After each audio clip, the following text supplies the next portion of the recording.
Good morning everyone. Just arrived home. So may nadaanan ako na nagbibenta ng bonsai. So binili ko. Saka kaya nag-ano ako kasi it's very mura, barato ra kaayo. So I did na binili ko. So ang gagawin ko nito is ililipat ko ito sa malaking pot para mas kuwan siya. Tulgulang na kayang sanga. Ang sanga iyang punuan, then daghang mga gamot na ng gawas, so lami ni siya mangbitay. So this is a microcarpa. Kahit may marami na akong microcarpa dito, pero nakita ko na naka-display doon. So binili ko. So ang gawin ko dito, hindi ko ito puputulan ng dahon. Although i-spread out ko lang itong mga dahon, then simple lang ang design nito, para ganyan lang.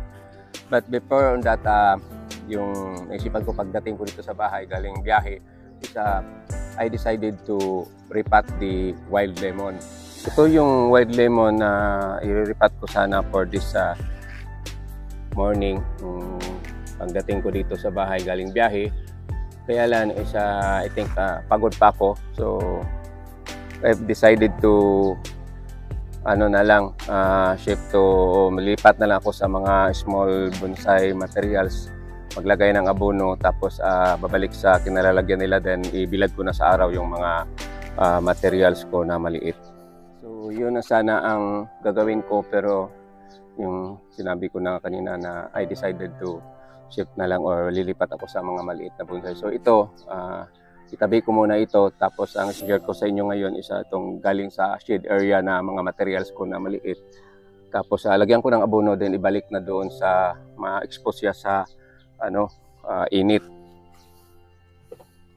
Para makita kasi may para bang sobrang liit. So lagyan ko ng, hopefully makita diha. Lagyan ko ng back. Then may mga ugat na dito na tumulusot yung iba, yun ang puputulin. This one here. So ang gawin ko na lang para mas makita, maayo, i-focus ko. Itong bonsai na ito is twin trunk. Sana ito, hopefully mabuhi ni siya. Mahirap tawag yun, mag-alaga ng maliit na bonsai. So ang gawin dito is gupit. Laging ginugupitan para kumapal yung mga dahon. So mahirap ito i-wire kasi sobrang liit, tapos hindi na makakita ng para ganito. So yung ugat niya nilusot. So yun ang putulin ko para hindi makasagabal. Tapos yung paglagay ng abono, bali ganito lang ka rami, yung maliit, yung mga around 4-5. Kasi pag damihan mo ito, mga ilang percent ng abono, there's a possibility na mamatay, malaya siya. So this is my first na isa sa maliit kong bonsai. Maganda itong gawing bonsai na sobrang liit kasi sobrang liit din ng dahon. So kaya lang mahirap iporma dahil sa sobrang liit. Mahirap ka magwala kung malaki yung kamay ko. So mahirapan ako. So there's another one here. Yan, naglusot na po ng gamot, naglulusutan na. Ito, naiwari ko pa yung dito, pero dito nahihirapan ako. Dahil ang problema nito, pag magkamali ka ng pag-wire, mamatay, manggod. Ang katakilid na gaya ng tukag. So, yan. So, kani siya, hindi ko ito puputulan, palakihin ko para ibaba dyan. Ito pa naman.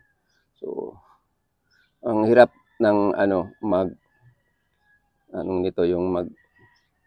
gawa ng ganito kalaking bonsai, as na mention din yun sa isa nating mga kaibigan na mahilig din sa bonsai, o isa siyang master, na sinabi niya na it's very hard to maintain a small bonsai katulad nito. Kasi pag dinig mo ito, hindi pwede ito gamitan ng hose. Then mita ito, mulupad man ni siya, kapil ang tanom. So yun ang maliit ko na bonsai. Asa naman itong usa. Ito malaki ng kaunti. So ang gawin ko dito is triman na lang lagi, then abono, then so ang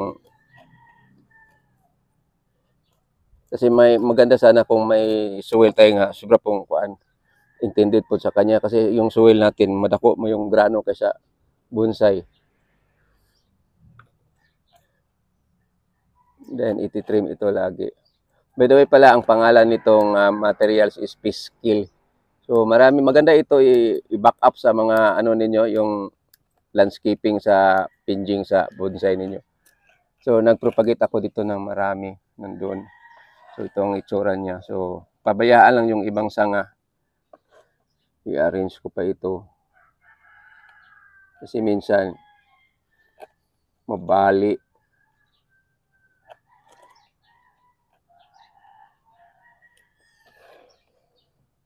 So there are portion na hindi patubuan. Yan. Ito. Tapos, then after, ito naman, ito, twin trunk ito. Yung isa umiikot, hindi ko pa alam kung putulin ko ba o pabayaan na lang dyan. So, another twin trunk. So, ang hirap nito is hindi pa abot ng 1 day, tuyo na agad yung pot niya. Sobrang, madaling mati kasi kaunti lang yung deposit ng soil.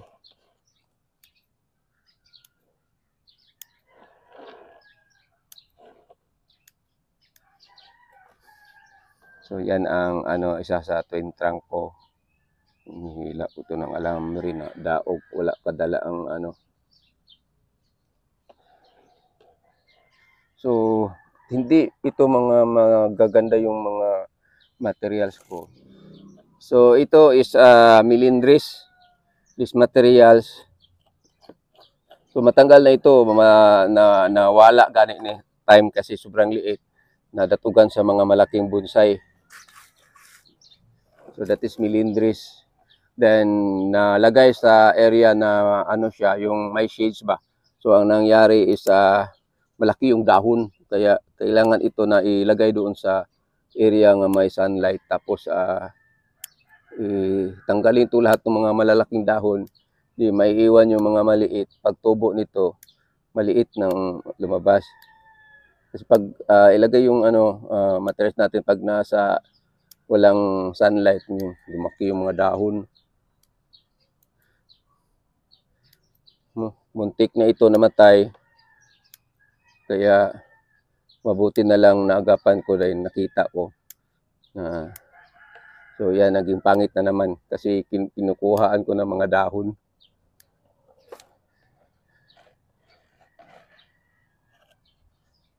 Asa naman sunod? Next. So ito, lusot na yung dahon. Stella Melindres.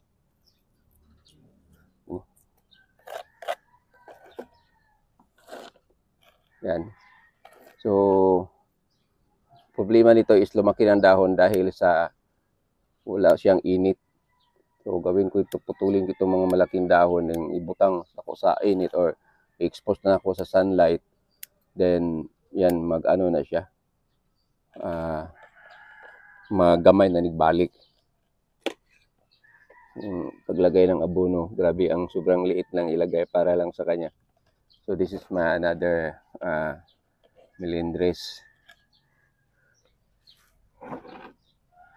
Then I have a Chinese huli here. So ilang bisis na ito nabunot, magian og mananap. Then mabunot, dako na ta siya puno. And then Chinese huli is hinay kay maggamot. Yan makita mo parang patay That is Chinese huli.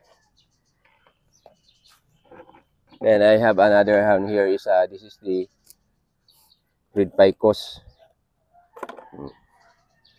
Putol na ko ang gamot diri sa ilalim ni gawas. Ang problema nitong red picos is dili good siya kayo. Ang pinakamaliit niya nga dahon hanggang dito lang siguro kaliit. Yung ganyan. Then this area ito sayang wala pa na nalingsing din, ang iba na nalingsing naman. So ang gawin ko dito ganun din putlon gyapon ako ni siya kahit kalalabas ng shoot, putulin ko kasi sobrang laki yung dahon.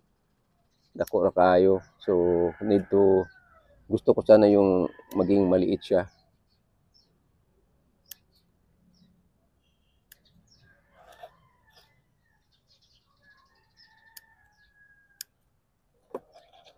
So that is for my red ficus. Hopefully makita paatras ito gamay na kay yan.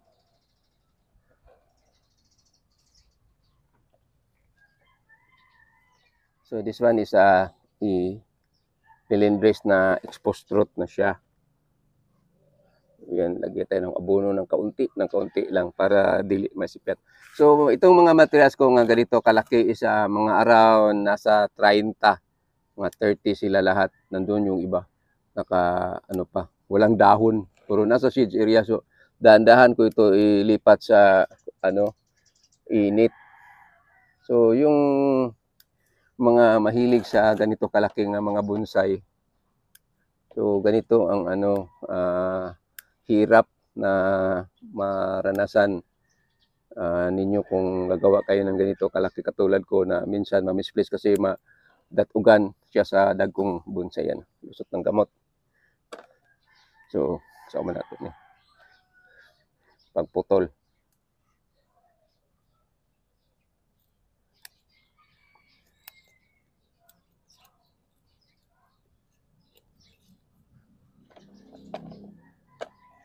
So, exposed root. So, yung pagdi-design ko, parang walang klaro ba, bisag unsa na lang sa nasa isip ko at saka hindi mahirapan na ako paggawa, yun ang ipoporma ko. So, for the last one, ito, nabunot ito kanina kasi yung ugat na nasa yuta, kaya nakabago siya nakatanim. Pero yung ugat nasama pa dito. Kasi pag dira ko na habilin ang iyang pat sa lupa. So, naibot. So, still milindres yung mga magandang gawing maliit. At saka yung Argao Taiwan. Yun magandang gawing maliit na bonsai. Pero ang pinakamaliit na bonsai na gusto nyong magawa is talaga yung piskil. So, ito yung, lagyan ko ng abono na. So, ito yung isa sa mga maliit na bonsai. So, may area pa sana ako dito na malalagyan ng puro lang maliit lang. Kaya nahirapan ako. Nandun pa yung iba yung ipinakita ko sa inyo. So for this for this morning, ito lang masishare ko ang paglalagay ko ng abono sa aking bonsai materials na mga maliit. Then ililipat ko na ito doon sa area na may sunlight na sila, ma-export na sa sunlight. And also because just arrived yung nakuha kong microcarpa is na lang, bali dahan-dahan ko siyang asikasyon tapos ilipat ko sa malaki na pot para lumaki siya. Then lagyan ng pizza, so kailan nabili, tapos para malaman natin kung anong improvement, kung mapaganda ko ba siya yung itsura or ma-improve ko pa yung forma niya. So for this morning, ito lang ang masishare ko sa inyo. Maraming salamat sa panonood. God bless you all. Bye-bye.